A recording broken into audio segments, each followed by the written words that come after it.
Les propongo que nos extendamos ahora un poco más sobre la tradición escrita, es decir, sobre la Biblia o la Sagrada Escritura.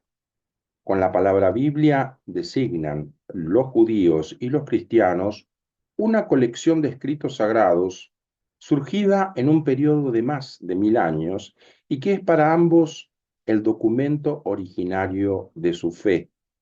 Decimos que estos escritos son sagrados porque tienen por autor principal al Espíritu Santo, es decir, a Dios. ¿Mm? Aunque el autor secundario o instrumental sea el autor humano, al que llamamos agiógrafos. Agiógrafo de agios santo, ¿no? El escritor sagrado. Y sostenemos también que la Biblia enseña la verdad y no nos engaña. ¿Por qué decimos esto? Como acabo de indicar, Dios mismo es el autor principal de la Biblia. Por eso afirmamos que la Biblia, aunque fue elaborada por escritores humanos, está inspirada y enseña sin error las verdades necesarias para nuestra salvación. El Espíritu Santo ha inspirado a los autores sagrados de la Escritura, los cuales han escrito lo que el Espíritu ha querido enseñarles. Por ejemplo, ¿quién es el autor de la carta a los romanos? Nosotros diremos enseguida, sin vacilar, que es San Pablo. Y la respuesta es verdadera. Pero sabemos que el autor principal de esta carta, como de todos los escritos del Nuevo Testamento, es el Espíritu Santo que asistió a San Pablo mientras la escribía. Esto podemos verlo por semejanza con lo que sucede con el poeta o el músico, cuando se sienten inspirados y logran una canción o una melodía fuera de lo común. ¿Por qué no pensar también en un profesional del diseño gráfico que busca ser original y tiene todos los recursos, pero no siempre se siente inspirado? En los escritos de la Biblia pasa algo parecido, no es lo mismo, porque la inspiración no se debe a un talento especial del escritor humano, sino sobre todo a una asistencia especial de Dios, en el caso del agiógrafo. Aquí ya ha aparecido una palabra muy importante para entender por qué estos escritos son sagrados. La palabra inspiración. ¿Qué es la inspiración? Es la influencia de Dios sobre los redactores humanos de la Biblia, de modo que es Dios mismo quien es considerado el autor de los libros sagrados, los distintos escritos de la Biblia. Dicho de otro modo, los libros sagrados enseñan sólidamente, fielmente y sin error la verdad, porque escritos por inspiración del Espíritu Santo tienen a Dios como autor. El texto de Verbum en el número 11, el documento del concilio que ha tratado sobre este tema. En consecuencia, como tienen allí el texto del Catecismo, número 136, Dios es el autor principal de la Sagrada Escritura porque inspira a los autores humanos, actúa en ellos y por ellos. Nos da así la seguridad de que esos escritos enseñan sin error la verdad salvífica. De manera que ni la Biblia cayó ya acabada del cielo, ni fue dictada a unos escribas autómatas. Más bien, Dios se valió de hombres elegidos que usaban de todas sus facultades y talentos. De este modo, obrando Dios en ellos y por ellos, como verdaderos autores, atención, pusieron por escrito todo y solo lo que Dios quería. También del texto de Dei Verbum. Dicho esto, hay que aclarar que la Biblia no pretende transmitirnos precisión histórica ni conocimientos de ciencias naturales, sino, como decía recién, las verdades necesarias para nuestra salvación.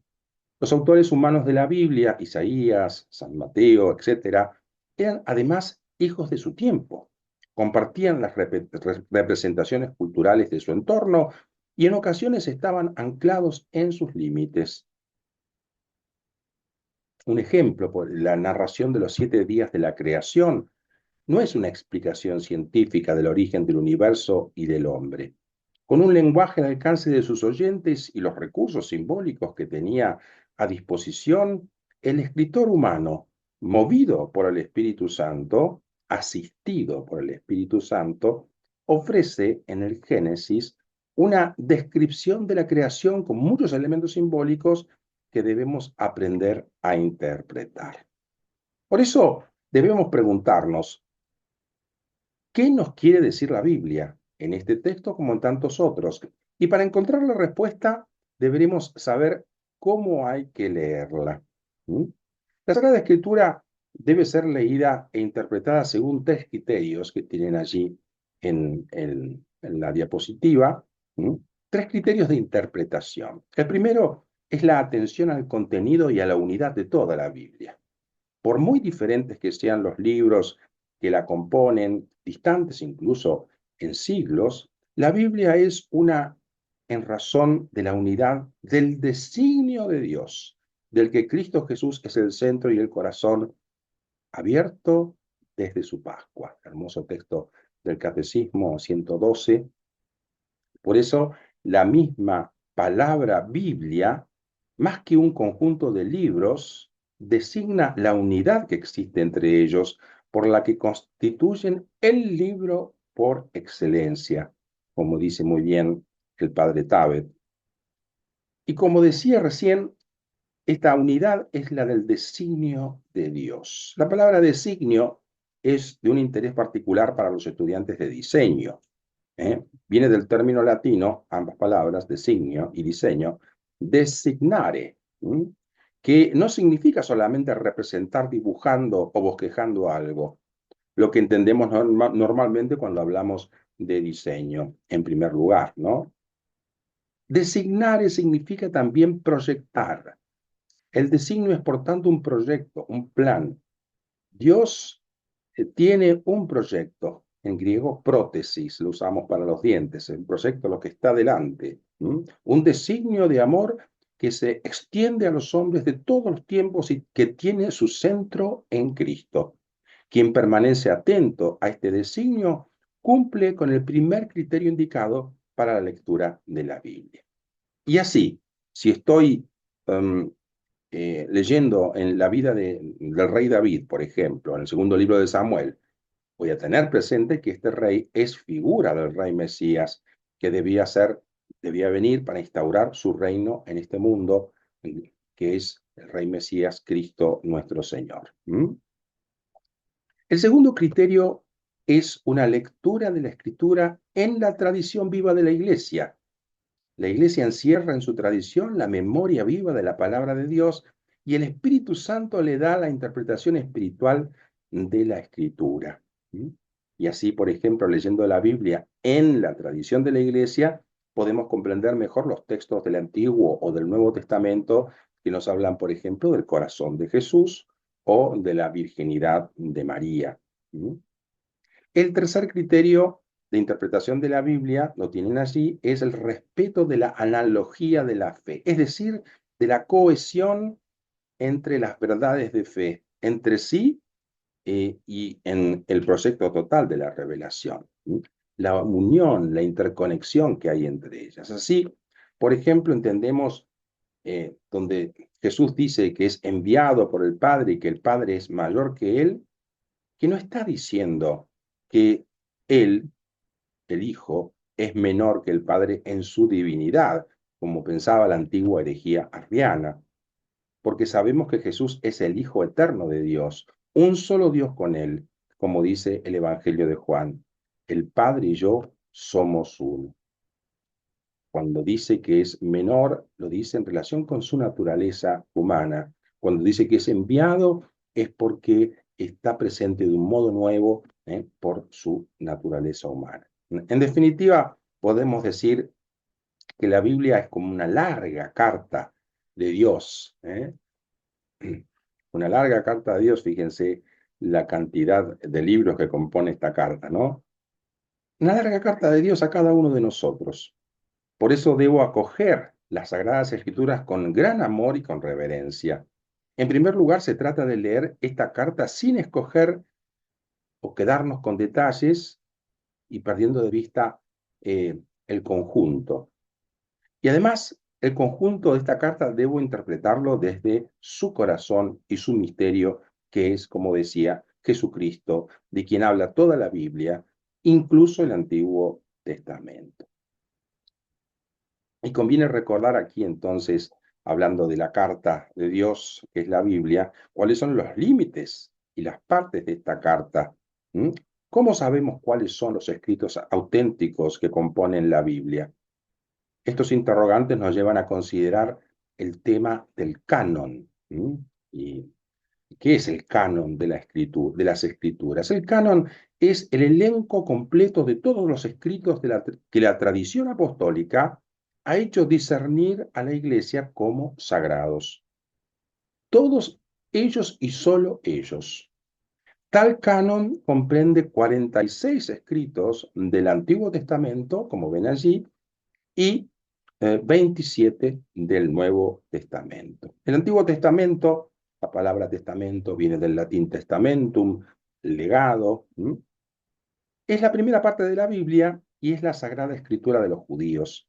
Para la Iglesia Católica, esta parte de la Biblia, como dije, abarca 46 libros que dividimos en Pentateuco, la Torá, los 5 primeros libros con los que comienzan justamente con el Génesis, luego los escritos históricos como el libro de los jueces o el libro de los reyes, los escritos proféticos como el de Isaías o Jeremías, y la literatura sapiencial, Proverbios, por ejemplo, junto con los Salmos.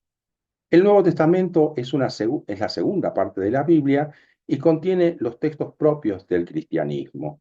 Los 4 evangelios, Mateo, Marcos, Lucas y Juan, decimos evangelio según San Mateo y así, según San Lucas. Los hechos de los apóstoles, 14 epístolas, cartas de San Pablo o atribuidas a él, como por ejemplo la carta a los romanos, la carta a los corintios, 7 epístolas católicas, llamadas así porque se refieren a toda la iglesia, como la de Santiago o las 2 cartas de Pedro, y finalmente el Apocalipsis. Evidentemente nosotros tenemos más presentes los textos del Nuevo Testamento, en especial los evangelios, que son como su corazón, pero todos los escritos de la Biblia tienen su importancia. ¿Qué importancia tienen? Aquí tienen el elenco que parece más bien una tabla periódica, pero para que puedan tener en cuenta estas diferencias, las diferencias entre ellos.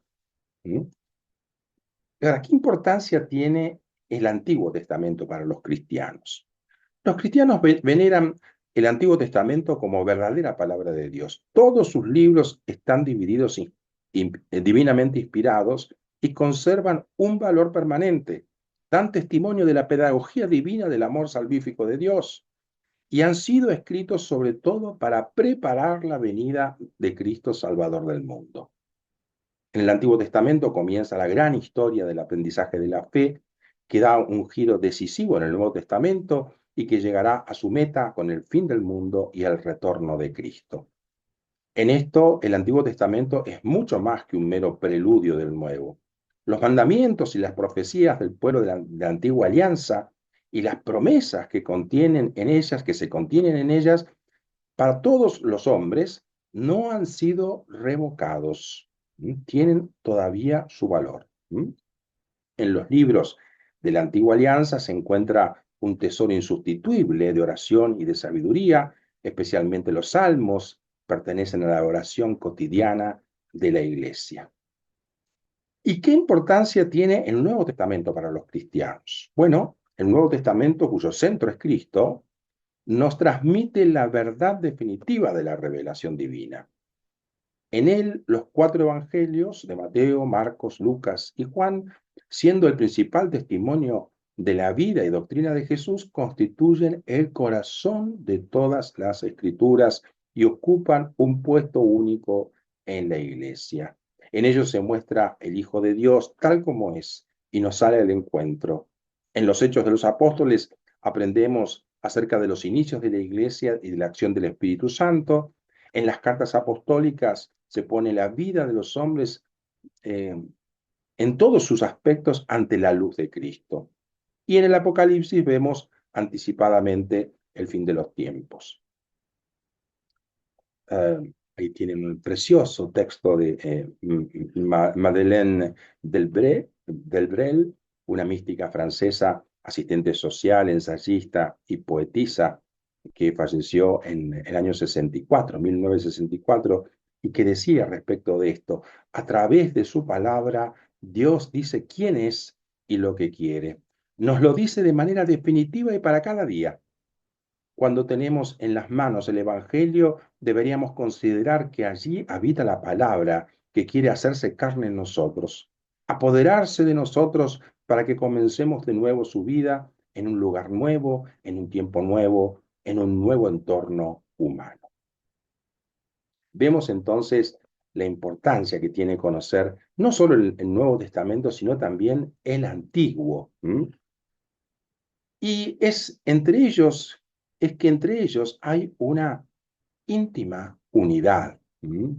Eh, Podemos indicar 3 razones por las que la Sagrada Escritura es una. La Escritura o la Biblia es una porque es única única la palabra de Dios, único el proyecto salvífico de Dios, el designio, y única la inspiración divina de ambos testamentos. El Antiguo Testamento prepara al Nuevo, mientras que éste da cumplimiento al Antiguo. Ambos se iluminan recíprocamente.